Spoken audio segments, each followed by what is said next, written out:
Man was ignored in a diner. He turned out to be a Medal of Honor recipient. It was a cold Tuesday morning in a small town off Highway 92. The kind of morning where everyone huddles inside, clutching mugs of coffee and chatting about nothing important. The Pinewood Diner was buzzing like usual. Waitresses refilling cups, regulars laughing over stale jokes, and the jukebox humming softly in the corner. Then the door creaked open. A man in his 70s stepped inside, his clothes simple and damp from the drizzle outside. He had a calm presence about him, quiet, almost invisible. No one looked up, no one greeted him.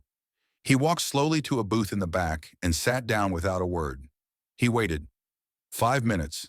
10. Still, no one came to take his order. A waitress glanced his way but turned back to the counter. A couple nearby nudged each other, whispering. One even muttered, "Probably looking for a place to warm up." Another chuckled, but the old man didn't react. He simply sat, folded his hands, and looked out the window. His eyes were kind, though worn from a life of seeing too much. Eventually, a teenage busboy named Jamie walked past and noticed the man hadn't been served. Jamie had only been working at the diner a few weeks, and he wasn't even supposed to take orders. But something didn't feel right. He walked over. "Sir, has anyone helped you yet?" The man shook his head gently. "Not yet, son." Jamie smiled awkwardly. "Can I get you a coffee? Maybe a plate of eggs and toast?" The man nodded, grateful. "That would be perfect." Jamie returned a few minutes later with a steaming plate, slid it onto the table, and placed the coffee down with care. "It's on me," he said quietly. "You remind me of my grandpa." As the man reached into his coat for his wallet, a small velvet case slipped from his pocket and clattered to the floor. Jamie bent down to pick it up. He froze. It was a Medal of Honor, the highest military award in the nation. Jamie stared at it in disbelief, then looked up at the man, who gave a soft, tired smile. "Didn't mean for that to fall out," he said. Jamie's voice caught in his throat. "Sir, is this yours?" The man nodded. "A long time ago, yes."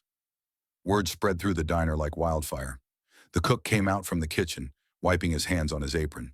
The waitress who had ignored him now stood silently, guilt written all over her face. One of the regulars, a retired Navy man, saluted him on the spot. The man looked around, suddenly surrounded by people he'd been invisible to just an hour earlier. "I didn't come here for attention," he said calmly. "I just wanted breakfast." The diner fell quiet, and then someone clapped, then another. Soon the entire room was standing, applauding, not just for the medal, but for the humility, the grace, the quiet honor he carried with him. The waitress came back with tears in her eyes and refilled his coffee, whispering, "I'm sorry." He simply nodded. "Be kind.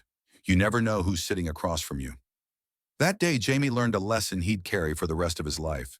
Respect isn't earned by appearances.